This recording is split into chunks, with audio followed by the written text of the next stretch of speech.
بسم الله الرحمن الرحيم الحمد لله رب العالمين وأفضل الصلاة وتم التسليم على سيدنا محمد وعلى آله وأصحابه أجمعين. السلام عليكم ورحمة الله وبركاته. Inshallah, we're continuing today with our reading of the Burda of Busiri. We're going to look today at line number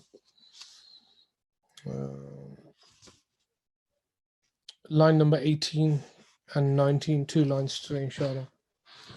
I'll introduce the topic for these lines. Bear in mind that this entire chapter, Busiri is concentrating on the self or the nafs, and a caution to the whims of the self, and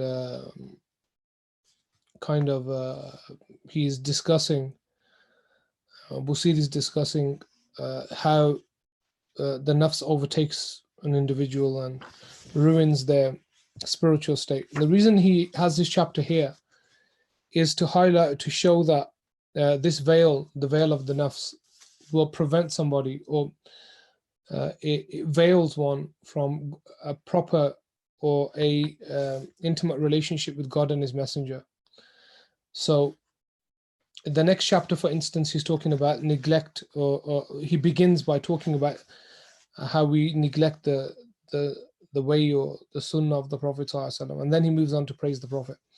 So the reason this chapter is here is an indication that I would say that the nafs is directly involved, or is the greatest veil between a person and their relationship with Allah subhanahu wa ta'ala. And we'll see some of that today, inshallah. So he begins on line number 18. وَالنَّفْسُ كَالطِّفْلِ إِن تُهْمِلْهُ شَبَّ عَلَى حُبَّ الرَّضَاعِ وَإِن تَفْطِمْهُ يَنْفَطِمِ, which translates as the self, meaning the nafs, is like an infant.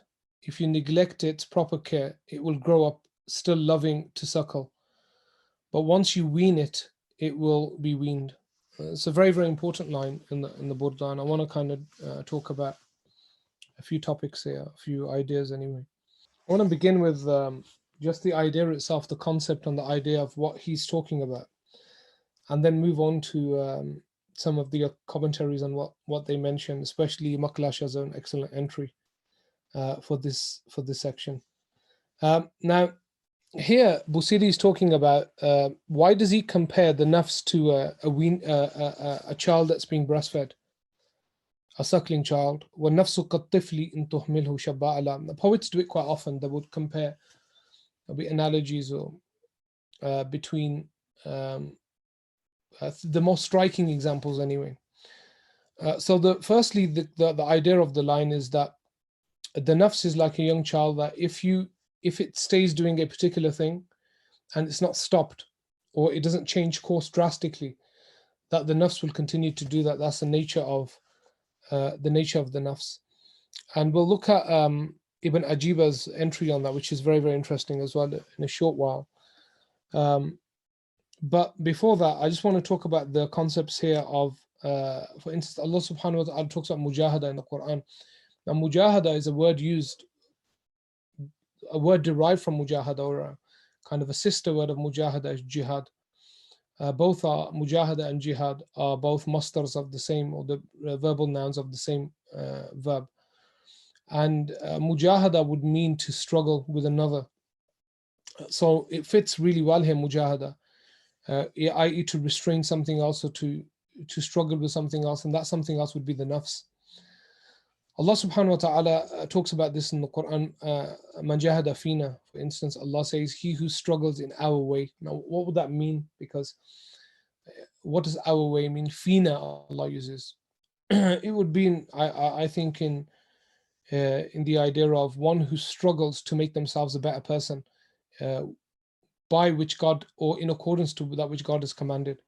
So man jahada fina would mean the things that we've laid out and what's quite important are not easy to do. And so it's not a given that everything that Allah subhanahu wa ta'ala said in the Quran, the commandments and prohibitions, that anybody can just do them, i.e. you can just pick them up and they'll be easy to do. The nature of taklif, and this is kind of a very important kind of theological point, is that a person who's legally obligated, that means anybody over the age of maturity, me and you, anybody's over the age of maturity. For boys, that's possibly, could be 12 or 13 plus, and for girls, probably a little younger, is legally obligated. A person who's legally obligated, by that we mean they must pray, they can't do X, Y, and Z, or if they do X, Y, and Z, the spiritual consequences, they're considered to be sins.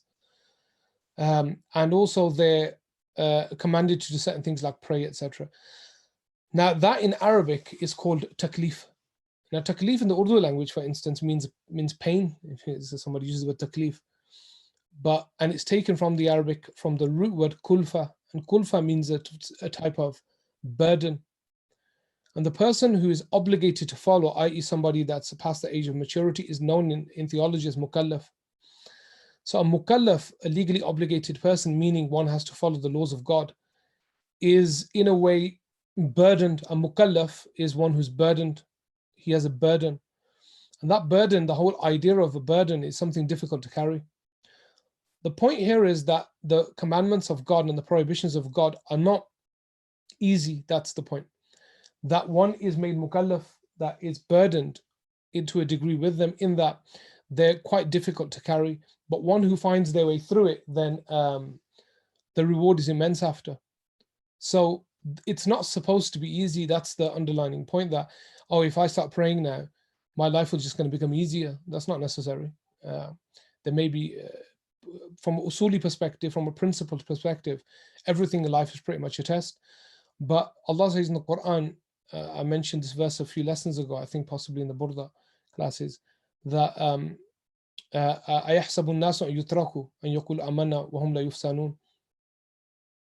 أَحَسِبَ النَّاسُ, do people think that they would be left to say we believe and they not be tested? So the point here is that every Muslim, every believer who follows the commandments of God will be tested. By its nature, he's mukallaf, he's burdened. So then the idea of mujahada comes hand in hand with that. The idea of controlling the self and to lift that veil between us and Allah subhanahu wa ta'ala is to manage the self. And that's why there's huge importance given to good character. The Prophet said the heaviest thing on the Day of Judgment on the Mizan husnul khuluq is good, always excellent character. And that's why Busiri has used this particular example of a weaning, because that's exactly how a child is. If you leave it, it will remain. Now, Ibn Ajiba has an interesting take on it as well. He talks about this idea of children, how the lower nafs is, or the nafs is like a child at different degrees. So the first question is this: وَالنَّفْسُ كَالطِّفْلِ, if the nafs is like a tifl, is like an infant, the question is therefore the nafs not responsible? Because children are not responsible, you see. I know this is not a hukam, he's not making a statement of that kind, giving a ruling. But if the nafs is like an infant, then shouldn't the nafs really responsible? Meaning, are we responsible for the bad things that we do? And Ibn Ajiba attempts to answer that question, and he talks about a couple of things. So I want to kind of look at that first.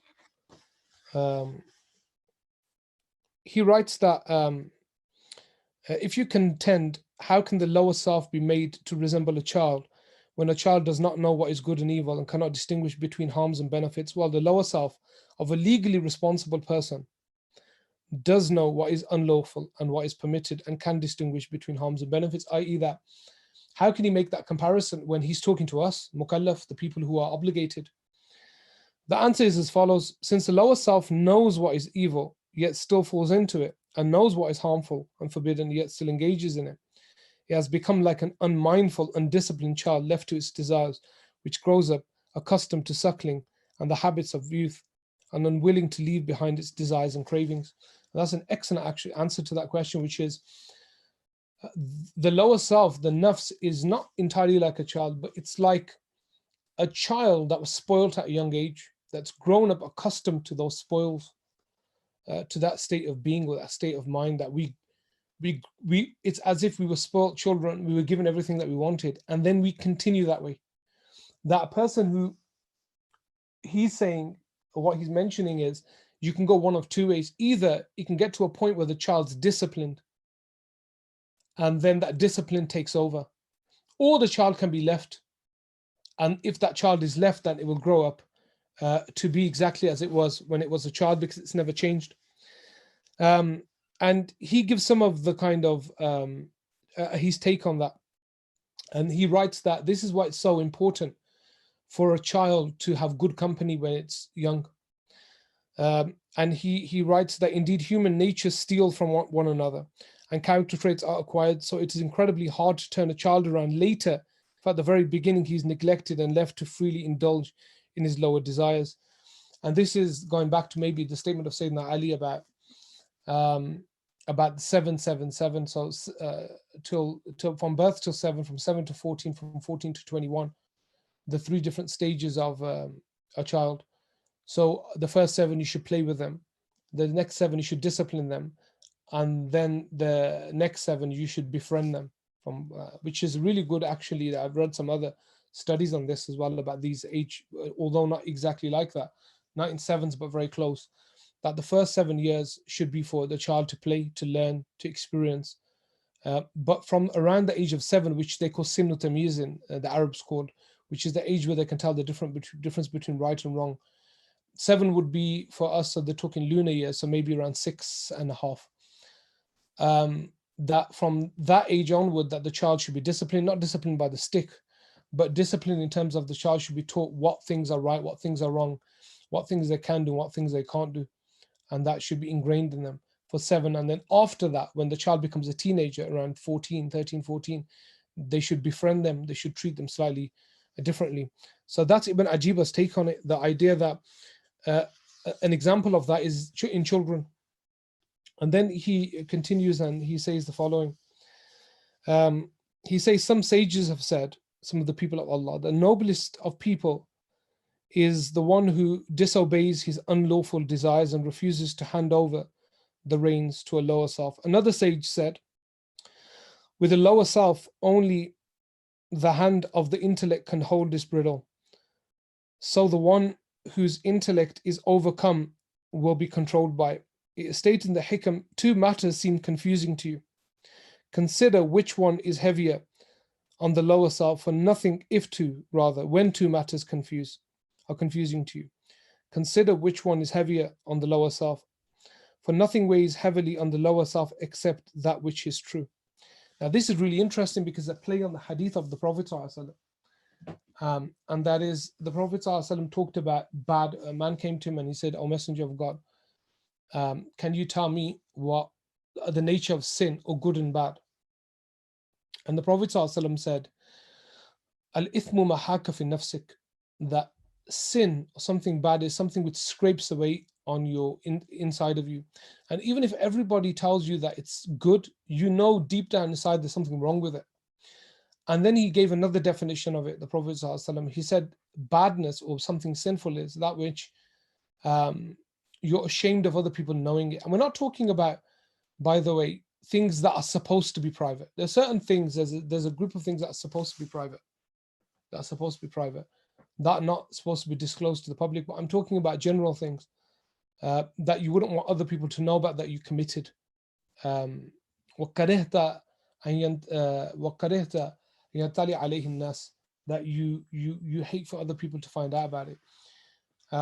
So this kind of in the further wording of the hadith, that istafti qalbak, that kind of give fatwa to your own heart, or take a ruling from your own heart. Now this is not to say if the heart becomes corrupt, then there's no way out of that. And the Shaykh also talks about that, and I'll discuss that in the next, I think it's in the next line, when he talks about giving this idea of giving fatwa to your own heart, and how the students of spirituality can make mistakes. Yeah, it's on the next line. Now I want to continue on to a story that's mentioned in this entry by Kharputi. And Kharputi mentions a story of a great sage about this idea of not disciplining the lower self. And that sheikh's name was Abu Turab al-Nakhshabi, Now he's in the script that I have, he's written the name wrong, but it's fine. So this great wali of Allah talks about how he never allowed his lower self to overtake him. It's a really interesting story, has connections with the line before. And he writes that when I was on a trip once, wherever, he said my lower self craved bread and eggs. He said my lower self's never craved that. Maybe he was one of those people. And I read his entry, Abu Turab, and he was known as a dervish that traveled all of his life, and he's just kind of spiritual dervish, a fakir. So he said one day it craved bread and eggs. He said, so I turned away from my path and came to a village. Suddenly a man fell upon me and grabbed me, crying. This one was together with the thieves, and threw me onto the ground and beat me 70 times. So it's apparently there were some thieves in the village that was stealing bread and eggs. He obviously wasn't the thief, but they grabbed him and threw him in, and he got 70 lashes for being a thief. As he was being beaten, somebody saw him and they said, woe unto you. This is Abu Turab al-Nakshabi. This is this great saint that you're beating. So they let him go. And then somebody picked him up and took him to their house and gave him bread and eggs. And he said to himself, he said, there you go. He said to himself, there's your bread and eggs. Meaning it took 70 lashes to teach you. Meaning it cost you 70 lashes. The point was that, and we'll see in the next line, it leads on really well to the next line, that the punishment for allowing your lower self or giving into your lower self was 70 lashes. And here you go, you can have your reward for it now. So it's just a story, but the idea that giving into the lower self sooner or later, one will feel the problems of it or the recompense for it. And this goes on wonderfully to the next line. فَاصْرِفْ هَوَاهَا وَحَاذِرْ أَن تُوَلِّيَهُ إِنَّ الْهَوَى مَا تَوَلَّى يُسْمِي أَوْ يَصِمِ. So dismiss its passions. فَاصْرِفْ هَوَاهَا. Beware of letting them take over. For when passion gets the upper hand, it will kill or bring dishonor. And I really want to unpack this line because Ibn Maqlash has an excellent entry on this line. And so does Ibn Ajiba actually. We'll begin here with this line. So we'll begin with the first part. فَاصْرِفْ هَوَاهَا. Hawa, let's look at the word hawa first. Hawa is a synonym for love as well at times.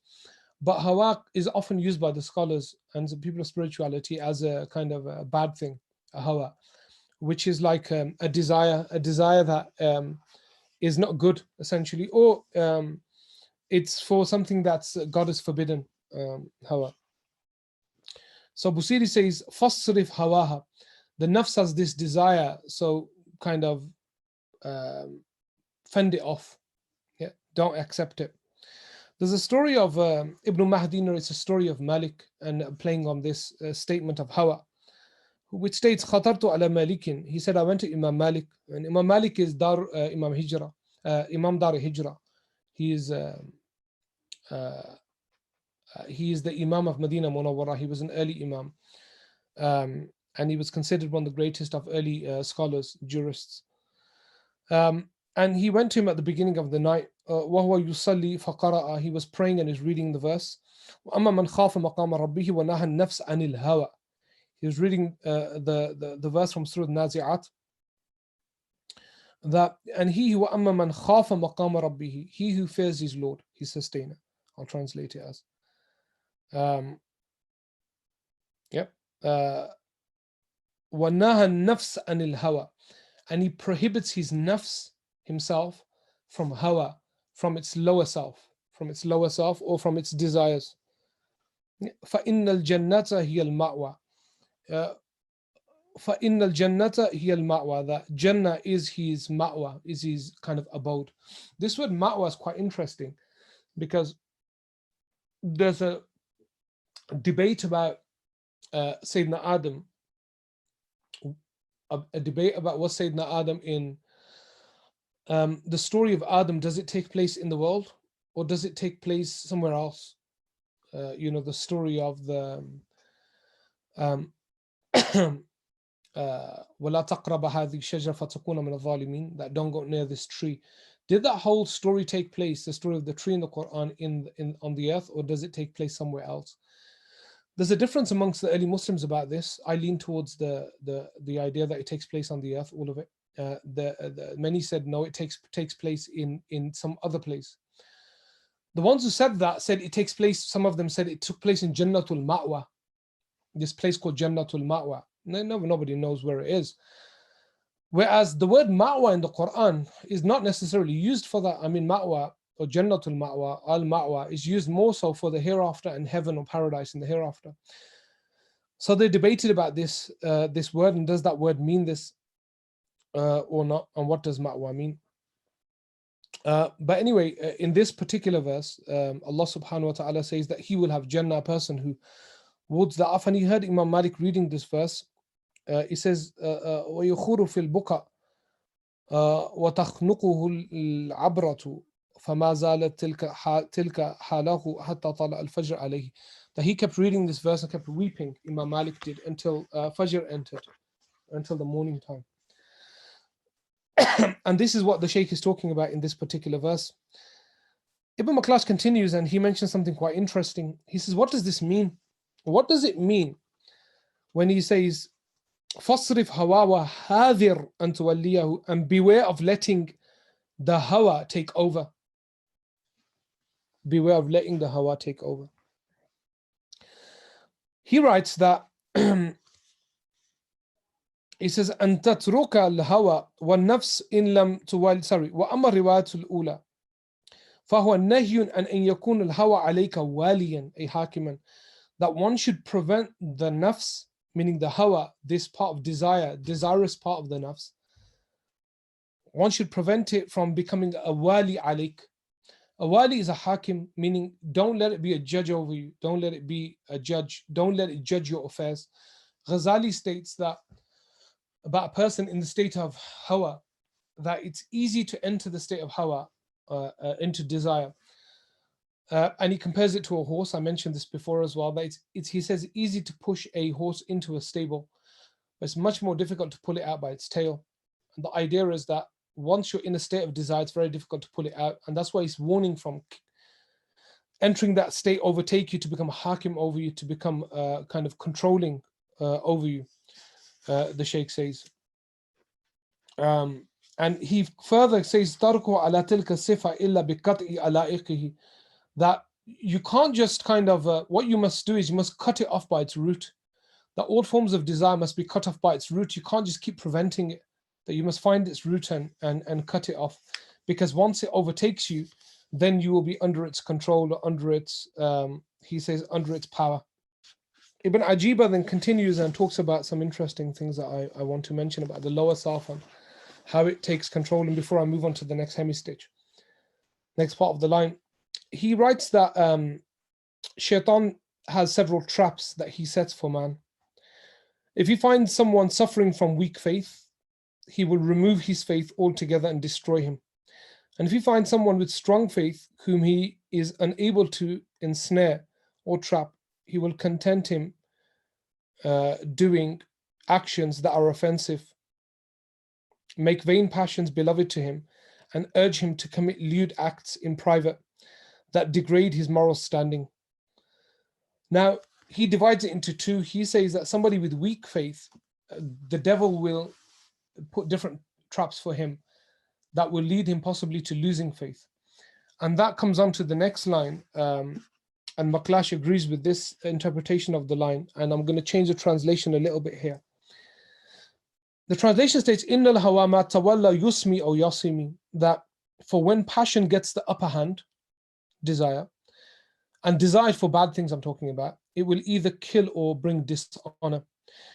Maklash actually writes that one, it will either kill you, and by killing you, he said, he means it will destroy your iman. It will completely destroy your iman.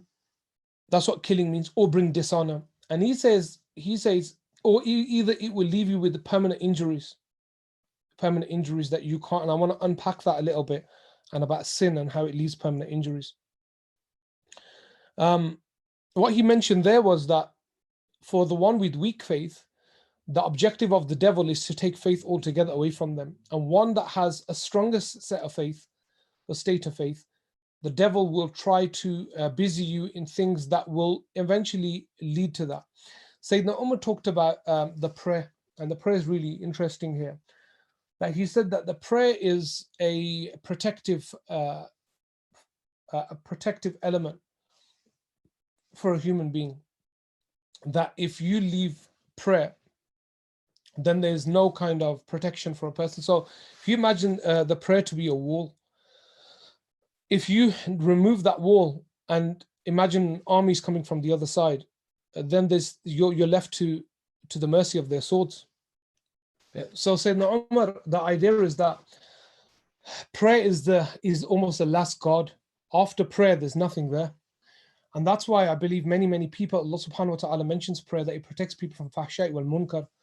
So God affirms that point, which is it protects you from fahsha'i wal munkar, which means that's not to say that people who pray don't sin, but prayer is the last protective element there before, and then after that, one's iman is at stake.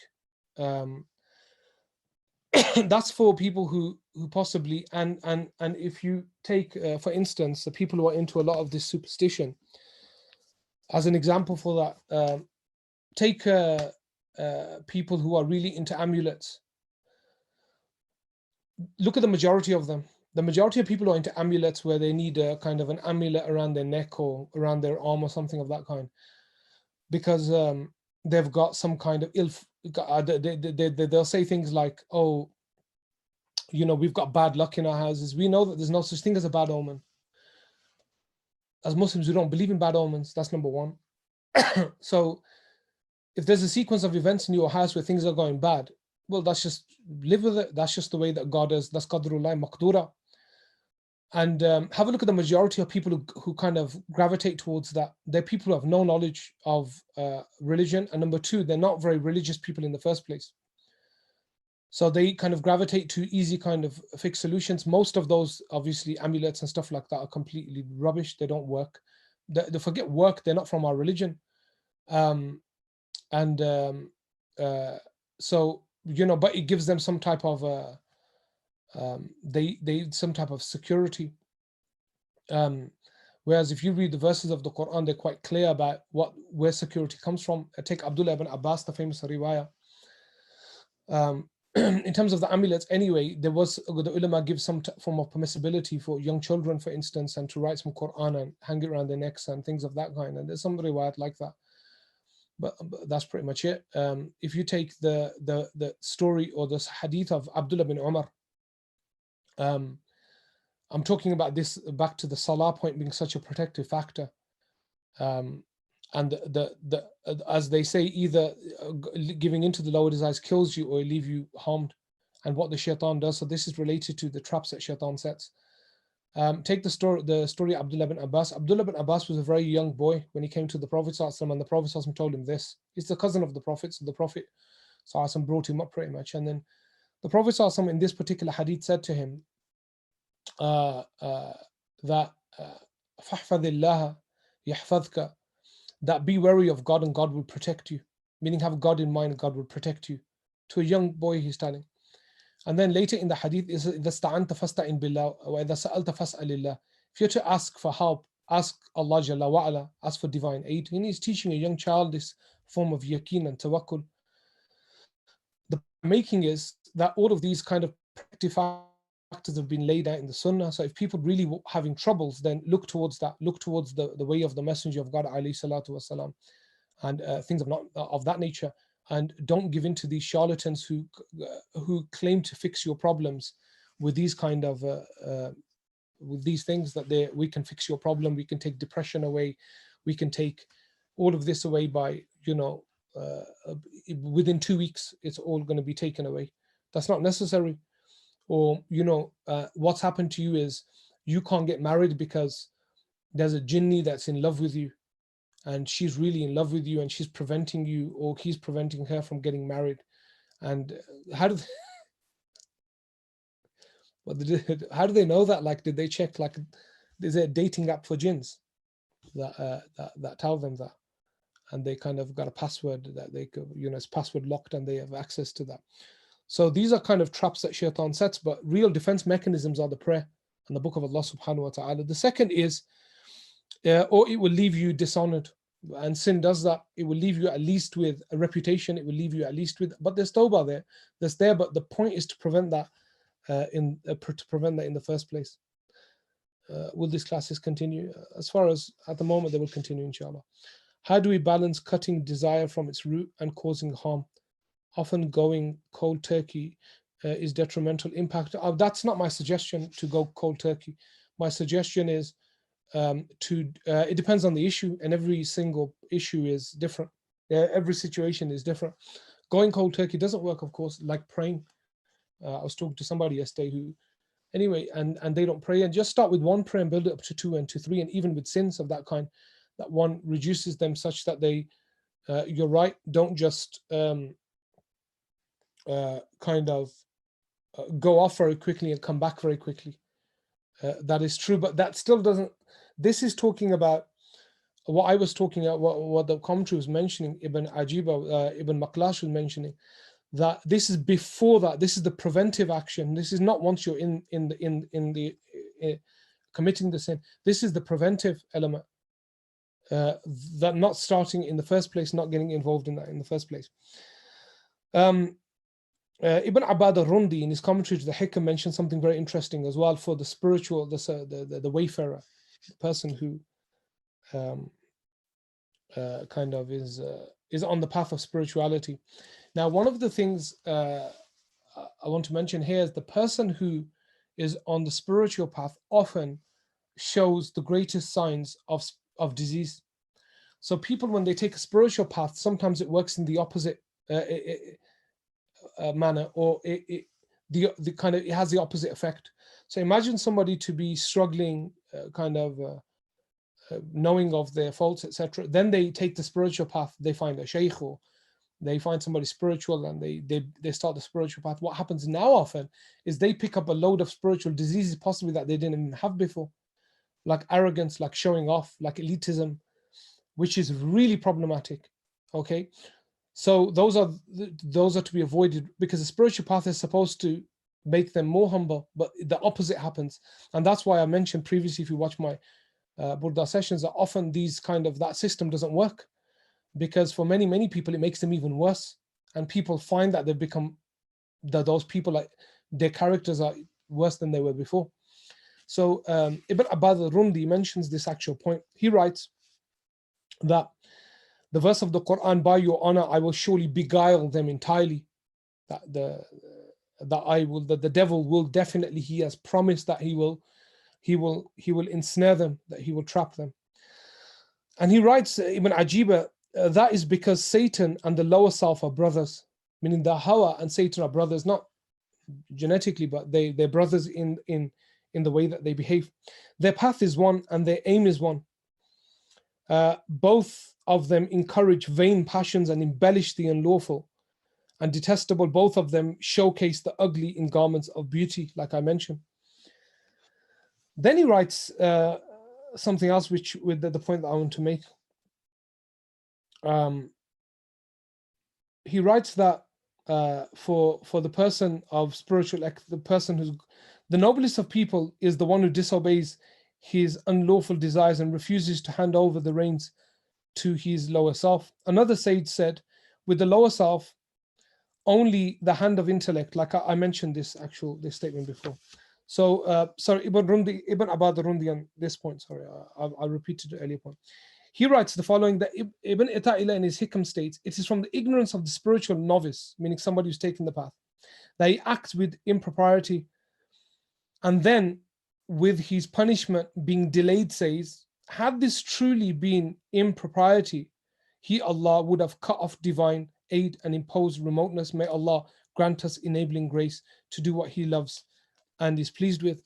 The point here is, so he writes that, imagine you begin to pray now, or you begin to do certain things. Ibn Abbad al-Rundi states that the spiritual novice makes a huge mistake. He starts to do that which is detestable in certain acts, and because Allah's punishment hasn't come, or he hasn't been exposed, he thinks, wait there, well, does that mean that actually it wasn't as bad as I thought? He said that's a mistake of the novice, that Allah subhanahu wa ta'ala hasn't exposed the person. And I want to mention a point on this. Many of the ulama, they mention that if one has been completely exposed of their sin, let's take zina for example, and this is probably an interesting one. If one has committed zina and now has got away with it, nobody knows about it. They write that this is an opportunity of this is Allah's grace, that Allah has given an opportunity for the person to make tawbah. That it's indication that if somebody's committed a sin and nobody knows about it, that's the opportunity. That's Allah's, what they call Allah's given respite. Allah in the Quran calls himself Sabur. Now, Sabur is from Sabr. Sabr is a kind of anthropomorphic in the sense that for us, it's something that human beings do. Sabr, they say Sabr Mur. Sabr is something quite difficult. It's something that we undertake. Patience, meaning patience. And Sabr Mur, it's sour. But when Allah is Sabur, it doesn't mean that Allah is patient. It means Allah holds back punishment or exposing somebody, let's say publicly. And the fact that somebody's committed sin and nobody knows about it, that's kind of a waiting period where Allah has given time for the believer to make repentance. If the believer doesn't make repentance, often then the believer is exposed at a particular point. That exposure, according to some of the ulama, is due to the fact that that person didn't take it seriously. They didn't make tawbah, and at the last point, Allah subhanahu wa ta'ala exposes them or makes it known publicly. So that's kind of an interesting point. I find that when we sin sometimes and we think we've got away with it, it's not getting away with it. It's the fact that Allah has given you opportunity to repent. And if we don't take the opportunity up, maybe then it will become public. Another evidence for this is the hadith of the Prophet ﷺ, where the angel on the right and the angel on the left, they see, the interesting, do they both write? In one narration, it seems the angel on the right is the Amir, and the angel on the left is the one that actually documents.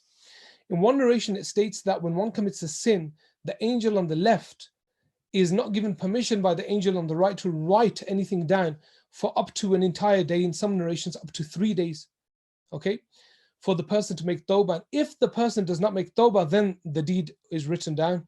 That the person is given an opportunity, maybe 1 day, 24 hours, or 3 days, 72 hours, a person is given to make tawbah. And if they don't make tawbah, then the sin is written. That would infer that if somebody makes tawbah before that, that sin is not written. This is another kind of idea that Allah will not expose, as Ibn Abad al-Rundi talks about this. Don't assume that because nobody knows your sin, that the sin isn't there, or the sin won't be exposed at a particular point, or it's something good. I'll finish on this line anyway. This will be the concluding remarks, inshallah, on this line. So let's go over the line again. Fasrif hawaha wa hadir an tuwalliyahu. So dismiss its passions, hawaha meaning a nafs, and wahadir an tuwalliyahu, and do not let hawa, lower desire, dictate you or be an hakim over you, a ruler over you. Innal hawa, indeed desire, lower or desire of that which is bad, it will either kill you, yusmi, meaning kill the heart of the believer. I told you generally they interpret that to be it will break down all those barriers and you'll end up in kufr.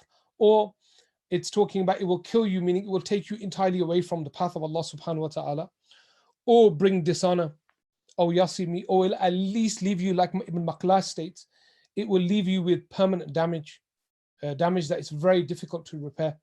And the whole purpose of this line is, as connected to the line before, is that you're supposed to remedy, or you're supposed to put preventative measures in place before these things actually occur. And if you've done it previously, then you put preventative measures in prior to that. The next point that I wanted to conclude, part of my conclusion, is also the previous line about children and bringing children up. That it's very, very important to start their tarbiyah early. That to start to, and many of us probably think to ourselves that I wish I had known that earlier, that the primary job of the parent is to spiritually nurture their children, to teach them that which is wrong, and to train them on that, not in a harsh way. And one of the points of that, which is what I find to be very important, is that doesn't mean kind of this religious parenting. I'm really against what I term, and if you give me time to unpack it, religious parenting. Religious parenting, which I'm against, is this idea that everything, their whole child was anchored in religion. In religion, by that I mean, if you do this, there's this sin. If you do that, there's that sin, etc., etc. That's the idea of this religious form of parenting, which is Allah says. Now, what's the harms of that? The child will grow up with trauma.